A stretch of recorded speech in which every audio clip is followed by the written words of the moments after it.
अस्सलाम वालेकुम स्टूडेंट्स, कैसे हैं आप सब। उम्मीद करता हूँ खैरियत से होंगे और जम कर अपनी पढ़ाई कर रहे होंगे। This is doctor Abdul Qadeer from the platform of the Tameer online. अच्छा बेटा, आज मैं आप लोगों को एक इंपॉर्टेंट टॉपिक पढ़ा रहा हूँ जो कि 2025 के शॉर्ट में है, difference between scalar and vector quantity. तो बेटा ये तीन डिफरेंसेस लिखे हुए हैं, तो बेटा डिफरेंसेस को पढ़ने से पहले हम इनकी डेफिनेशन पढ़ लेते हैं। तो बेटा डेफिनेशन से पहले आपको एक वर्ड पता होना चाहिए, दैट इज फिजिकल क्वांटिटी। यहाँ पे भी लिखा हुआ है और यहाँ पर भी लिखा हुआ है। फिजिकल क्वांटिटी से क्या मुराद है बेटा? वो तमाम क्वांटिटीज, वो तमाम चीजें जो कि मेजरेबल है, जिनको आप मेजर कर सकते हो, बेटा वो क्या कहलाती है? Physical quantities. मिसाल के तौर पर किसी भी चीज का मास 10 किलो, 20 किलो, 30 किलो, 40 किलो, सही ना? मास क्या है? एक फिजिकल क्वांटिटी जिसको आप क्या कर सकते हो? मेजर कर सकते हो। Time 10 second, 20 second, 30 second, 40 second. तो बेटा टाइम भी क्या है? एक फिजिकल क्वांटिटी जिसे आप क्या कर सकते हो? मेजर कर सकते हो। अब यहाँ पे force 5 Newton, 10 Newton, 15 Newton, 20 Newton. तो बेटा फोर्स भी क्या है? मेजरेबल है। आप उसको क्या कर सकते हो? मेजर कर सकते हो। वेलोसिटी, वेलोसिटी क्या है? 10 मीटर पर सेकंड स्क्वायर, 20 मीटर पर सेकंड स्क्वायर, 30 मीटर पर सेकंड स्क्वायर। तो बेटा वो तमाम क्वांटिटीज जिन्हें आप मेजर कर सकते हैं, बेटा वो क्या कहलाती हैं? फिजिकल क्वांटिटीज कहलाती हैं। बेटा फिजिकल क्वांटिटीज को हम लोग डिवाइड करते हैं टू पार्ट्स के अंदर। Number one is scalar, number two is vector. अब स्केलर क्या है? Those physical quantities that have, वो तमाम फिजिकल क्वांटिटी जिनके पास मैग्नीट्यूड हो और क्या हो? सुटेबल यूनिट हो, called as scalar quantity.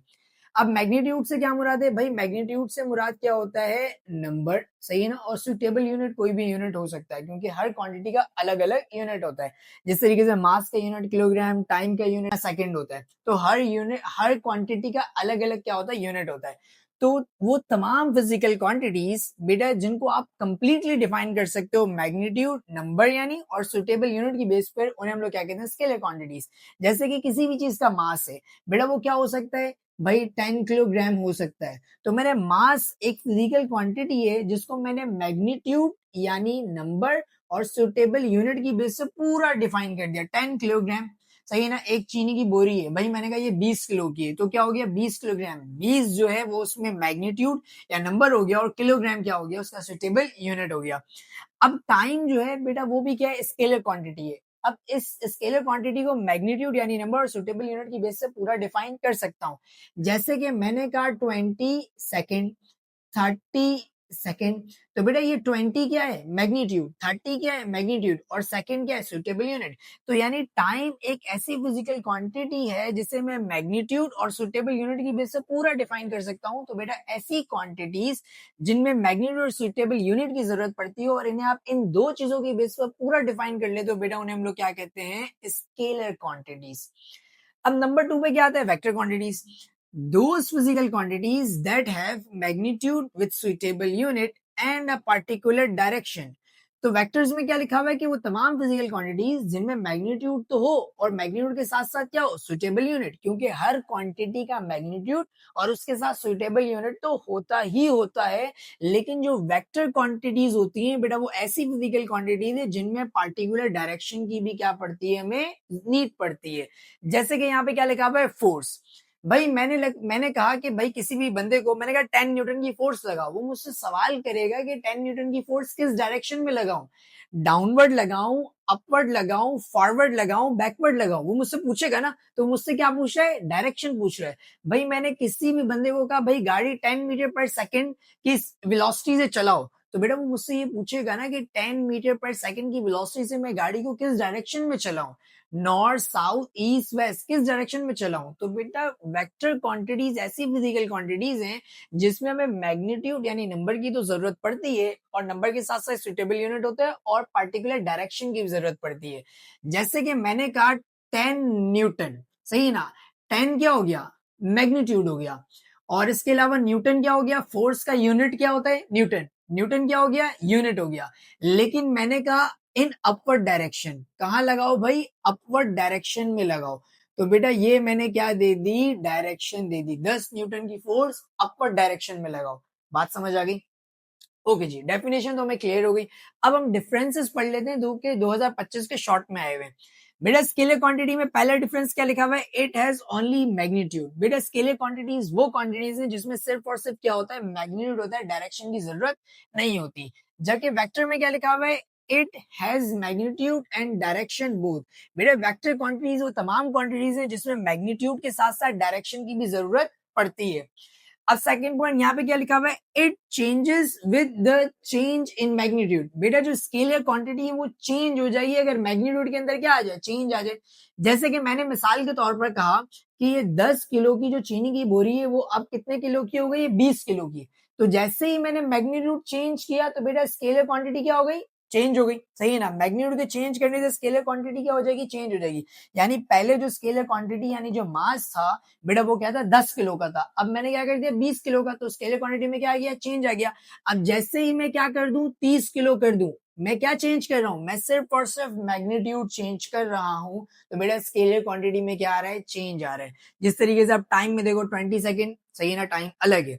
30 second scalar quantity यानी टाइम वाली वो क्या हो गई, चेंज हो गई। 40 सेकेंड टाइम वाली स्केलर क्वांटिटी के अंदर क्या आ गया, चेंज आ गया। तो मैग्नीट्यूड के चेंज करने से स्केलर क्वांटिटी क्या हो जाती है, चेंज।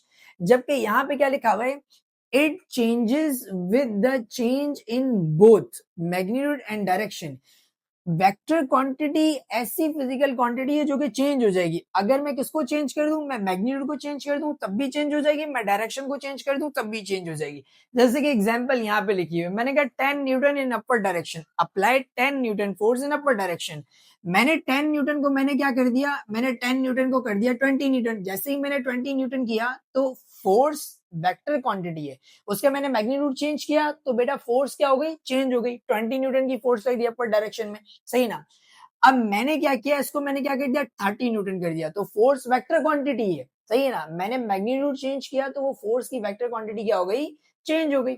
अब मैंने क्या किया, मैंने इसको क्या रखा, सेम रखा। मैंने इसको क्या रखा, सेम। पहले 10 न्यूटन था ना, मैंने 10 न्यूटन का 10 न्यूटन लिखा। लेकिन मैंने अपर डायरेक्शन की जगह पे मैंने क्या कर दिया, मैंने डाउनवर्ड डायरेक्शन कर दिया। क्या कर दिया मैंने, डाउनवर्ड डायरेक्शन। अब भी वेक्टर क्वांटिटी यानी फोर्स क्या हो गई, चेंज हो गई। पहले 10 न्यूटन की फोर्स अपर डायरेक्शन में लग रही थी, अब मैंने 10 न्यूटन का 10 न्यूटन रखा, यानी मैंने मैग्नीट्यूड क्या रखा, सेम, लेकिन मैंने डायरेक्शन क्या कर दी, चेंज। पहले 10 न्यूटन अपर डायरेक्शन में था, अब 10 न्यूटन डाउनवर्ड डायरेक्शन में। तो बेटा डायरेक्शन के चेंज होने से भी वेक्टर क्वांटिटी क्या हो जाती है, चेंज।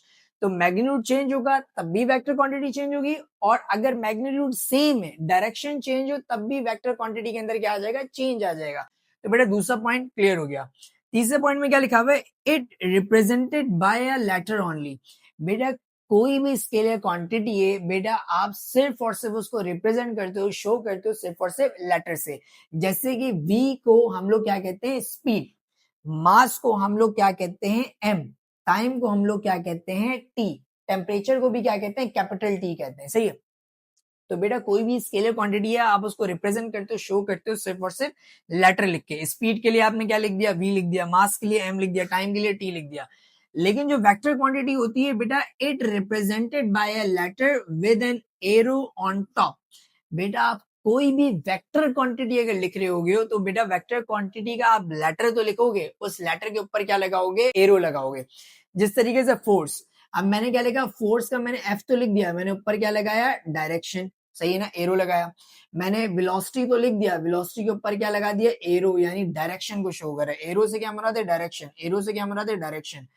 तो बेटा यहाँ पर भी क्या लिखा हुआ है, v फॉर वेलोसिटी। वेलोसिटी यानी v के ऊपर क्या लगी हुई है, एरो लगा हुआ है, यानी ये डायरेक्शन को शो कर रहा है। डायरेक्शन किस में आती है भाई, वेक्टर क्वांटिटी में आती है। और बेटा एग्जांपल्स तो मैं पहले डिस्कस कर चुका हूँ। बेटा यहाँ पे टॉपिक खत्म होता है। उम्मीद करता हूँ आपको टॉपिक बहुत अच्छे से समझ आया होगा।